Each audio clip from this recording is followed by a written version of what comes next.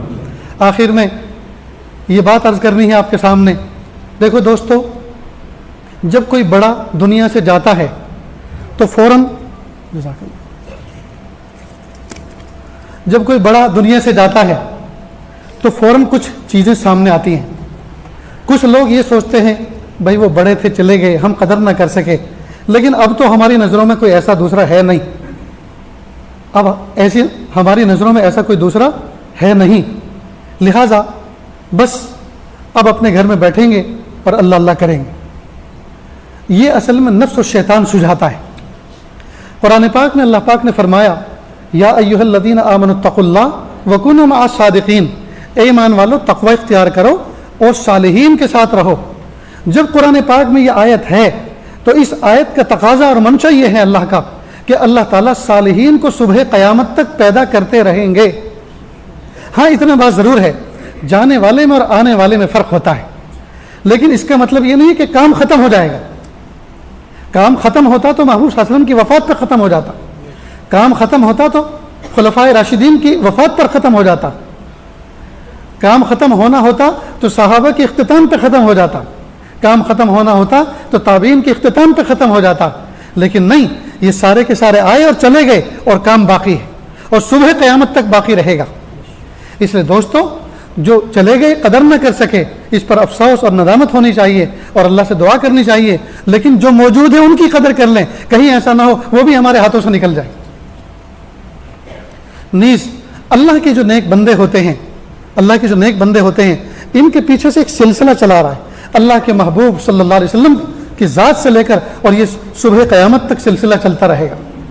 یہ سلاسل ہیں، یہ سلسلے ہیں جو چلتے رہیں گے، یہ ایک مربوط نظام ہے۔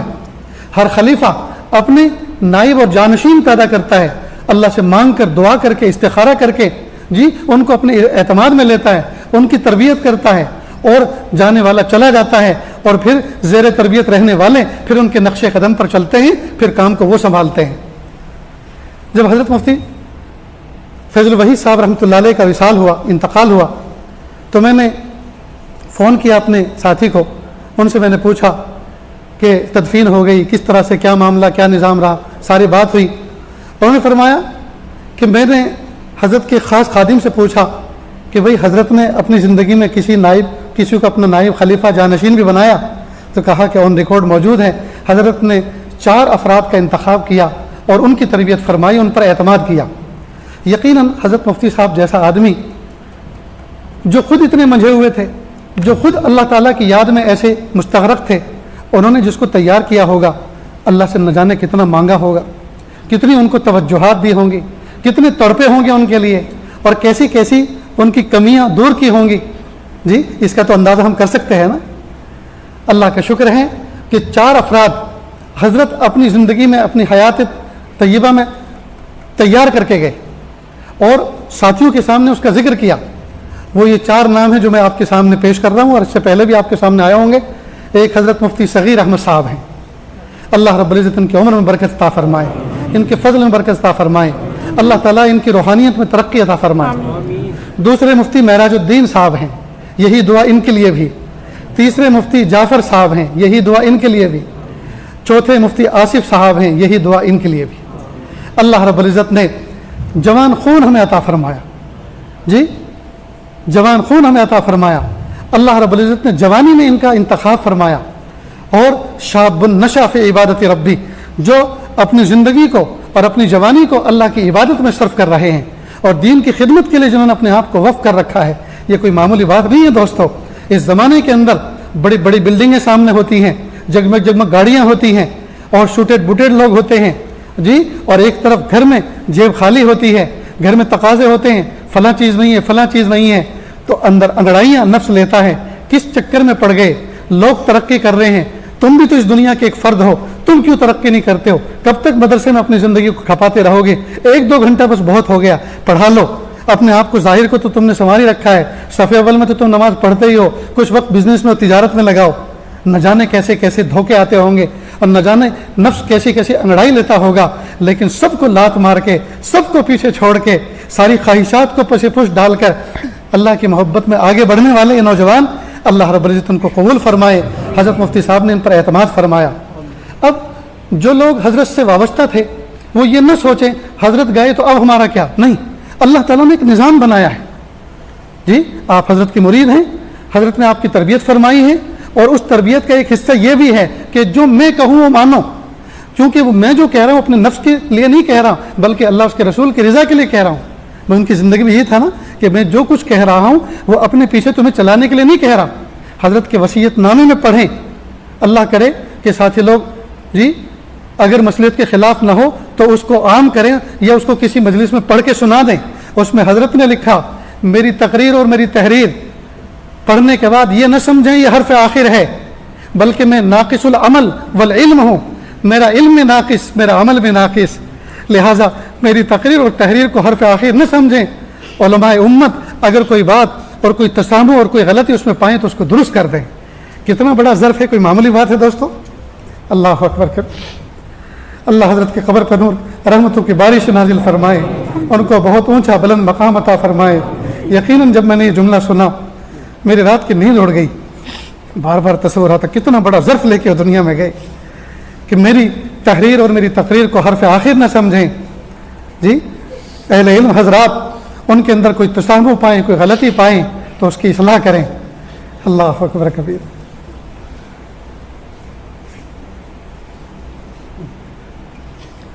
تو میرے بھائیوں یہ بزم سجتے رہنے چاہیے, اس بزم کے اندر حاضر دیتے رہیں, اور جو حضرت کے جانشین ہیں جس کا بھی واز طے ہو, جو بھی مشورے کے ساتھ کوئی بات کریں اس کی طرف متوجہ ہوں, اور ان کی بات سے جو نفع پہنچے یہ سوچیں یہ حضرت مفتی فیض الوحید صاحب کی تربیت کا نتیجہ ہے.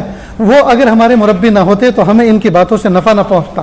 انہوں نے ہماری تربیت کی, ہمیں اس قابل بنایا کہ کسی کی بات کو سنو, عمل کی نیت سے سنو. آج ان کی باتوں زبان سے اللہ پاک جو بات کہلوا رہے ہیں, حضرت مفتی صاحب کی جی صحبت کا یہ فیض ہے کہ ہمیں ان سے فیض اور نفع پہنچ رہا ہے. یہ کیفیت ہونی چاہیے دوستو. تو یہ بات سمجھ میں آ گئی. اللہ رب العزت سے دعا ہے اللہ تعالیٰ کہنے سننے سے زیادہ عمل کی توفیق عطا فرمائے. وآخر دعوانا ان الحمد للہ رب العالمین.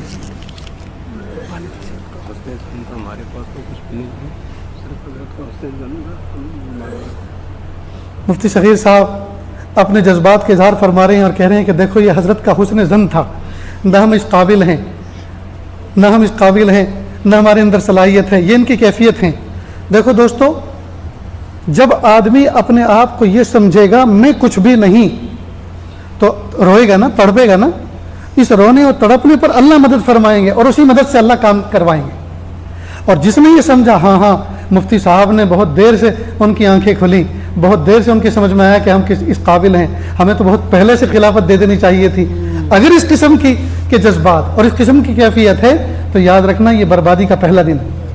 اور اگر یہ کیفیت رہی ہائے میرے پیارے اللہ میں کچھ بھی نہیں, ہائے میرے پیارے اللہ میں کچھ بھی نہیں, جو کچھ کہلوایا آپ نے کہلوایا, جو کچھ کرایا آپ نے کرایا, اور جو کچھ ہوگا آپ کے کرم سے ہوگا, اور جو کچھ کے ہوا کرم سے تیرے, اور جو کچھ کے ہوگا کرم سے تیرے ہوگا. اگر یہ کیفیت رہی تو انشاءاللہ صبح قیامت تک جی جب تک حیات رہے گی انشاءاللہ اللہ کی مدد شامل حال رہے گی. اللہ تعالیٰ اسی کیفیت کے ساتھ ہمیں آگے بڑھنے کی توفیق عطا فرمائیں. میں ان چاروں بچوں کو, نوجوانوں کو دل سے مبارکباد پیش کرتا ہوں. اللہ تعالیٰ ان کے علم میں, عمل میں, فضل میں برکت عطا فرمائیں. اپنے نگاہوں کو قابو میں رکھیں, اپنے جذبات کو قابو میں رکھیں, اپنے نفس کو قابو میں رکھیں, اور اللہ تعالیٰ سے ہمیشہ اللہ کی طرف رجوع کریں. اور حضرت مفتی صاحب کی زندگی کے نمونے کو جی جس طرح آج کے دور میں, فتنوں کے دور میں انہوں نے کیسے کام کیا, یہ قریب کے جو نمونہ تھا, اس اسوے اور قدوے اور نمونے کو اپنے پیش نظر رکھیں. انشاءاللہ اللہ تعالیٰ آپ کا حامی اور ناصر. وآخر دعوانا ان الحمد للہ رب العالمین. جی جی جی جی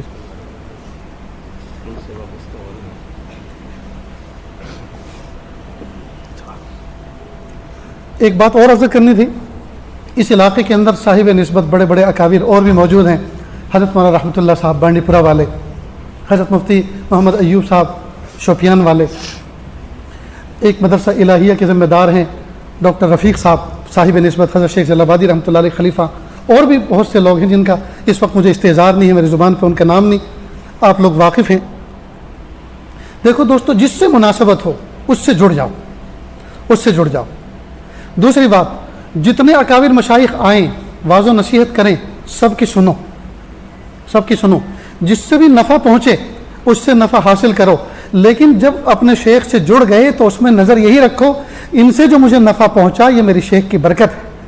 اگر وہ میری تربیت نہ فرماتے اور مجھے اس قابل نہ بناتے کہ میں ان کی صحبت میں آ کر بیٹھنے والا بنوں، مجھے اس قابل نہ بناتے تو مجھے ان کی ذات سے نفع نہ پہنچتا۔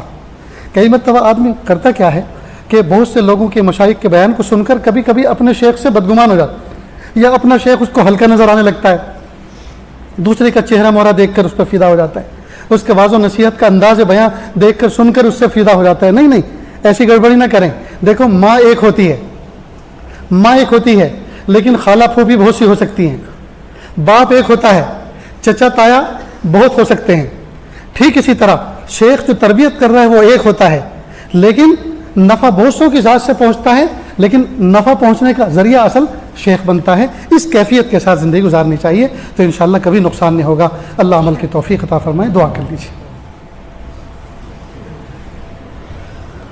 بسم اللہ الرحمن الرحیم، الحمد للہ رب العالمین، الرحمن الرحیم، مالک یوم الدین، ایاک نعبد و ایاک نستعین، اہدنا الصراط المستقیم، صراط الذین انعمت علیہم غیر المغضوب علیہم ولا الضالین، آمین یا رب العالمین۔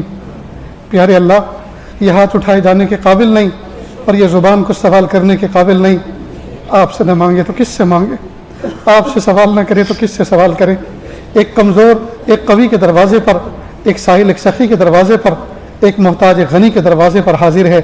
میرے پیارے اللہ، پیر کے ناخن سے لے کے سر کے بال تک گناہوں میں ڈوبے ہوئے، معصیت میں جکڑے ہوئے، اے میرے پیارے اللہ اپنا بنا لیجئے، اپنا بنا لیجئے، اپنا بنا لیجئے۔ میرے پیارے اللہ، وہ 10 راتیں آج سے شروع ہو چکی ہیں کہ اللہ جن کے آپ نے قسمیں کھائی ہیں کہ اللہ ان کی راتوں میں عبادت کرنے والا شب قدر میں عبادت کرنے والے کے برابر ہے، اور ان کے دنوں میں روزہ رکھنے والا 1 سال کے برابر روزہ رکھنے والا ہے۔ اے میرے پیارے اللہ، ہمیں عبادت کی توفیق عطا فرما، طاعت کی توفیق عطا فرما، وقت کے ضائع کرنے سے ہماری حفاظت فرما۔ اے میرے پیارے رب، اے میرے پیارے رب، آپ کے کتنے پیارے پیارے بندے یا اللہ پچھلے 2-2.5 سال کے اندر بہت تیزی کے ساتھ آپ کے پاس چلے گئے۔ اللہ جی ہمارے اکابر مشائخ، ہمارے بڑے، ہمارے دوست احباب اللہ دنیا سے رخصت ہو گئے، جن کے گرم گرم آنسو اور سرسرد آہیں تہجد کے وقت اس امت کے لیے ہوا کرتی تھی۔ میرے پیارے اللہ، ایک ایک کر کے رخصت ہو گئے، ایک ایک کر کے رخصت ہو گئے۔ اللہ جی ان کی روحانیت میں سے ہمیں بھی کچھ حصہ عطا فرما، یا اللہ ہمیں بھی حصہ عطا فرما، یا اللہ ہمیں بھی حصہ عطا فرما، یا اللہ ہم سب کو ولیوں کا سردار بنا، یا اللہ ولیوں کا سردار بنا، نیکوکار بنا، پرہیزگار بنا۔ اللہ جی پیر کے ناخن سے لے کے سر کے بال تک گناہوں میں ڈوبے ہوئے، معصیت میں جکڑے ہوئے، اللہ جی دھو دیجئے، اللہ جی پاک کر دیجئے، اللہ جی طاہر و مطہر بنا دیجئے۔ میرے پیارے اللہ پاک کر دیجئے، رحم کا معاملہ فرما، عافیت کا معاملہ فرما۔ میرے پیارے اللہ، دھوبی کی دکان پر میلے کپڑے لے کر جاتے ہیں، دھوبی کبھی نہیں پوچھتا میلے کیوں لے کر آئے ہو۔ پیارے اللہ وہ جانتا ہے کہ لوگوں کا کام ہے میلے کر کے لانا اور میرا کام ہے صاف کر کے دینا۔ اللہ جی مت پوچھئے میرے بندو میلے دل لے کر کیوں میرے دربار میں آ کر بیٹھے ہو، اس کا کوئی جواب ہمارے پاس نہیں ہے۔ اللہ جی ہم تو ہیں ہی بندے، ہم تو ہیں ہی گندے۔ اللہ جی پاک کر دیجئے، پاک کر دیجئے، پاک کر دیجئے، پاک کر دیجئے، پاک کر دیجئے، صاف کر دیجئے، معاف کر دیجئے، معاف کر دیجئے، معاف کر دیجئے، معاف کر دیجئے۔ پیارے اللہ معاف کر دیجئے، معاف کر دیجئے نا پیارے اللہ، معاف کر دیجئے۔ میرے پیارے رب، ہم نے دنیا میں دیکھا ماں 4-5 سال کے بچے کو نہلاتی ہے، دھلاتی ہے، دھوبی بیٹا چاند سا بناتی ہے، سیاہی سرما لگاتی ہے، اچھے کپڑے پہنا کر گھر سے باہر نکالتی ہے، جاؤ بیٹا احتیاط سے کھیلو، کپڑے میلے مت کرنا، کپڑے گندے مت کرنا۔ بچہ دوپہر کو شام کو آتا ہے، پھر گندے کپڑے لے کر، پھر ڈٹی کپڑے لے کر، پھر میلے کپڑے لے کر آتا ہے، لیکن ماں تھکتی نہیں، ماں اکتاتی نہیں، ماں پھر کپڑے بدل دیتی ہے۔ بلکہ دیکھا یہ گیا جتنا بچہ زیادہ گندا ہوتا ہے، ماں کی رحمت و شفقت اس کی طرف اتنی زیادہ متوجہ ہوتی ہے، وہ جلدی کرتی ہے اس کو نہلانے میں، جلدی کرتی ہے اس کو صاف کرنے میں، کہیں کوئی مہمان نہ آ جائے، کہیں گندے بچے کو دیکھ کر وہ اس سے گھن نہ کرنے لگے۔ میرے پیارے رب، دنیا کی ماں اپنے گندے بچے کی طرف یا اللہ متوجہ ہوتی ہے، گندے بچے کی طرف زیادہ توجہ کرتی ہے۔ اللہ جی اس دنیا میں آپ کو اربوں خربوں بندے ہیں یا اللہ، بہت نیک ہیں، بہت پیارے ہیں، لیکن ہم جیسے گندے بھی تو ہیں۔ اللہ جی توجہ فرما دیجئے، اللہ جی مہربانی فرما دیجئے، اللہ جی پاک کر دیجئے، اللہ جی صاف کر دیجئے، اللہ جی پاک کر دیجئے، اللہ جی صاف کر دیجیے، اللہ جی پیارے اللہ مہربانی کا معاملہ فرما دیجئے، دھوبی بیٹا چاند سا بنا دیجئے، یا اللہ رحمت کے سینے سے لگا لیجئے، یا اللہ رحمت کے سینے سے لگا لیجئے، یا اللہ رحمت کی گود لے لیجئے، اللہ رحمت کی گود لے لیجئے، اللہ رحمت کی گود لے لیجئے، اللہ رحمت فرما دیجئے، عافیت کا معاملہ فرما دیجئے، یا اللہ اس محفل میں نہ جانے کیسے کیسے دکھیارے، نہ جانے کیسے کیسے غم کے مارے بیٹھے ہوئے ہیں، یا اللہ نہ جانے کیسے کیسے آپ کے ٹوٹے ہوئے دل والے بندے بیٹھے ہوئے ہیں، یا اللہ کسی کا دل اور کسی کا دھڑکتا ہوا دل، تڑپتا ہوا دل تو آپ کو اچھا لگ رہا ہوگا، یا اللہ کسی کے اشک بار آنکھیں تو آپ کو اچھی لگ رہی ہوں گی، میرے پیارے رب اسی کی توفیل سب کی مغفرت فرما، اسی کی توفیل سب کی مغفرت فرما، اللہ ہمیں اپنا بنا لیجئے، اللہ ہمیں اپنا بنا لیجئے، اللہ ہمیں اپنا بنا لیجئے، میرے پیارے رب ہمارے پیارے دوست، ہمارے بڑے، اللہ ہمارے رہبر حضرت مفتی صاحب آپ کی رحمت میں چلے گئے، اللہ ان کی قبر کو نور سے منور فرما، اللہ ان کی قبر کو نور سے منور فرما، اللہ ان کی قبر کو نور سے منور فرما، یا اللہ وہ جتنے درخت اور جتنے پودے لگا کر گئے ہیں دین کے کام کے، یا اللہ ان کو بارآور بنا، یا اللہ ان کو تناور بنا، یا اللہ ان کو بارآور بنا، ان کو ثمردار بنا، ان کو پھل پھول دار بنا، میرے پیارے اللہ ان کو قبول فرما، یا اللہ اسباب و وسائل کے اعتبار سے جتنی کمی ہے یا اللہ اس کو پورا فرما، خزانہ غیب سے ان کی کفالت فرما، یا اللہ جن کو اپنا جانشین بنا کر گئے ہیں یا اللہ ان کو آگے قدم بڑھانے والا بنا، یا اللہ نیکی اور تقوی میں آگے بڑھنے والا بنا، یا اللہ ہر قسم کی خرافات سے حفاظت فرما، ہر قسم کی نفسانیت سے شیطانیت سے حفاظت فرما، یا اللہ جہت ستہ سے حفاظت فرما، اللہ جہت ستہ سے حفاظت فرما، علم و عمل میں برکت عطا فرما، یا اللہ اپنے قرب خاص میں برکت عطا فرما، یا اللہ مقام احسان عطا فرما، مقام احسان کا کامل احساس عطا فرما، میرے پیارے اللہ اس محفل میں حضرت مفتی صاحب سے جتنے لوگ تعلق رکھتے تھے یا اللہ محبت کا علاقہ رکھتے تھے یا اللہ خدمت کا علاقہ رکھتے تھے، یا اللہ ان تمام کو بہترین بھرپور بدلہ عطا فرما، یا اللہ سب سے راضی ہو جائیے، سب سے راضی ہو جائیے، یا اللہ سب کی نسلوں میں یا اللہ دین کو جاری اور ساری فرمائیے، سب کی نسلوں میں فیض کو جاری فرمائیے، سب کی نسلوں میں روحانیت والے افراد پیدا فرمائیے، یا اللہ سب کی روحانیت میں اضافہ فرمائیے، میرے پیارے اللہ حضرت مفتی صاحب مرتے دم تک جس ادارے کی خدمت سے وابستہ رہے، یا اللہ ان کے چاہنے والوں کو اسی ادارے سے مرتے دم تک وابستہ رہنے کی توفیق عطا فرما، یا اللہ دست تعاون بڑھانے کی توفیق عطا فرما، میرے پیارے اللہ حضرت مفتی صاحب آپ کے پیارے بندے آپ کے پاس آئے ہیں لیکن ان کا کام تو باقی ہے، یا اللہ ان کی درسگاہ تو باقی ہے، یا اللہ ان کی کتابیں ان کے حلقے تو باقی ہیں، میرے پیارے اللہ اپنی مدد شامل حال فرما، مدد شامل حال فرما، حضرت قاری صاحب کی عمر برکت عطا فرما، یا اللہ ان کی بصارت اور بصیرت میں برکت عطا فرما، یا اللہ صحیح وقت پر صحیح فیصلہ لینے کی سمجھ بوجھ عطا فرما، یا اللہ جتنے افراد پیچھے ہیں حضرت مفتی صاحب کے ہم اثر اور ان کے تقرر کردہ، ان کے قائم کردہ، ان کے ادارے کے اندر جو ہے طے شدہ جتنے افراد ہیں، یا اللہ شیر و شکر بن کر ان کو زندگی گزارنے کی توفیق عطا فرما، میل محبت کے ساتھ اور شورا کے ساتھ اور مشورے کے ساتھ کام کرنے کی توفیق عطا فرما، نفسانیت کو بالائے طاق رکھ کر یا اللہ روحانیت کے ساتھ، اخلاص کے ساتھ، محبت کے ساتھ رائے قائم کرنے کی توفیق عطا فرما، میرے پیارے اللہ جو طلبہ عزیز ادارے سے وابستہ ہیں یا اللہ ان کو علم نافع عطا فرما، عمل صالح کی توفیق عطا فرما، یا اللہ حضرت مفتی صاحب کے جو کام ادھورے ہیں یا اللہ ان کے پیچھے آنے والوں کو یا اللہ ان کاموں کی تکمیل کی توفیق عطا فرما، رب کریم جو مانگا عطا فرما، یا اللہ جو وبا جو بیماری اس وقت پھیلی ہوئی ہے رب کریم یہ بھی آپ ہی کی مخلوق ہے، یا اللہ یہ آپ کے تابع ہیں، آپ کی مخلوق ہے، یا اللہ اس کو دفع دور کر دیجئے، یا اللہ بندوں کی حفاظت فرما دیجئے، اور میرے پیارے اللہ ماضی قریب میں جو انتقال کر چکے ان کی مغفرت فرما، ان کے درجات کو بلند فرما، اور جو بیماری کا شکار ہیں اللہ ان کو شفا عطا فرما، اللہ ہماری بیماری بڑی نہیں ہے، اللہ آپ کی شفا بڑی ہے، اللہ ہماری پریشانی بڑی نہیں ہے، آپ کی رحمتیں بڑی ہیں، اللہ ہمارے قرضے بڑے نہیں ہیں، یا اللہ آپ کے خزانے بڑے ہیں، میرے پیارے اللہ رحم کا معاملہ فرما، عافیت کا معاملہ فرما، پیارے اللہ جو مانگا عطا فرما، جو مانگنے سے رہے وہ بھی عطا فرما، وصلی اللہ تعالی علی خیر خلقہ محمد و آلہ و اصحابہ اجمعین برحمتک یا ارحم الراحمین۔